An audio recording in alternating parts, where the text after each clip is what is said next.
Hey guys, it's Julian from Beneath the Bunk Studios. I hope you're doing wonderfully. Today, we are beneath the bunk asking ourselves the question, is it really worth the time and effort that it takes in order to quad track guitars? Let's find out. So what I have in front of me is a Pro Tools session from a song that I produced from a band called Dumpweed. They just came out with a new EP. You should go check it out. Link in the description. This song is from that EP. It is called Stop and Chop, and it sounds a little bit like this. Some hands are dirty and some hands are clean. You see a lot when you work it down, but it's a step up from the pickle shop. So really quick, I want to address something here. I'm not asking the question, is tone blending worth it? Because obviously it is. You come up with some really cool stuff when you're playing around with mixing tones that sound dramatically different from each other, that create this new sound that you just wouldn't have gotten any other way.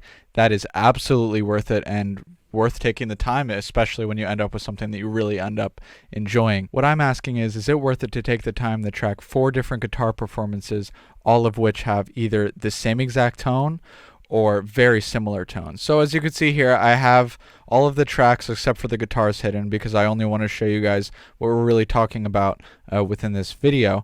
And I'm going to solo each pair of guitars alone. So you're going to hear one tone, and then I'm going to switch, and then you're going to hear the other tone. And in this mix, if you listen to the full song, both these tones are being combined, and that makes up the sound that you hear from the guitars. So starting with the first tone on the top.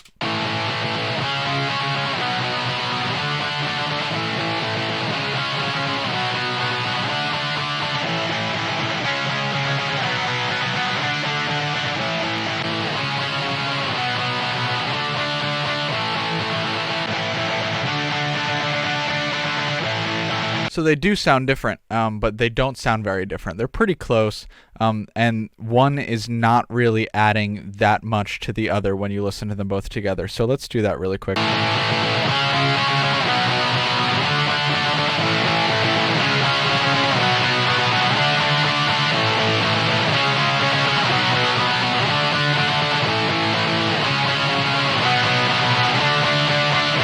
So what I decided to do to experiment with this idea is I made a second mix of this song as well as another song from this EP.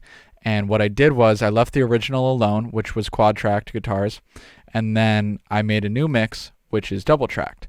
And I left just the first tone that you heard, the one that was on the top, and we're going to be able to compare the two, and you're going to be able to make a judgment for yourself whether or not it was worth it for me to go through twice as much effort to track these parts, because I did track them myself. So as you can see here, we are in a new Pro Tools session where I have 4 bounces. This is the double track version of the song that you just heard. This is the original mix of the song that you just heard with the quad track guitars.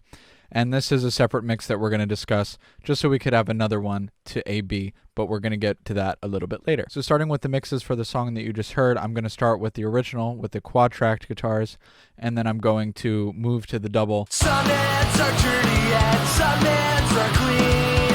You see a lot when you work it down, but it's a step up from the pickle shop. But shit do I miss the four-leg cheese. My only source of income, the same store I stole from when I was a kid. Well, isn't that ironic? Well, how do you expect me to pay for this when all I do is take your home and stay? So what do I hear? I hear a difference. Do I hear a big difference? No. Do I hear a difference that warranted performing 2 extra takes of the whole song? Not really. I don't know. You're welcome to judge that. It kind of just sounds like the individual picking is just a little bit more smeared. It sounds a little bit bigger overall, like more 3D, I guess that's how I would describe it. Let's check out the other song, which you guys have not heard yet on this channel anyway. This is from the same EP. Like I said, check it out at the link in the description if you're interested in hearing it.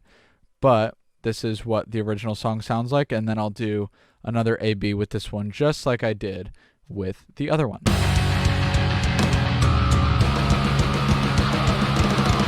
shit but a different day. Same shit for my toast and eggs. Same shit and I showed up late. Same shit but a different day. And now I'm going to A-B that against the double-tracked version that I made earlier today.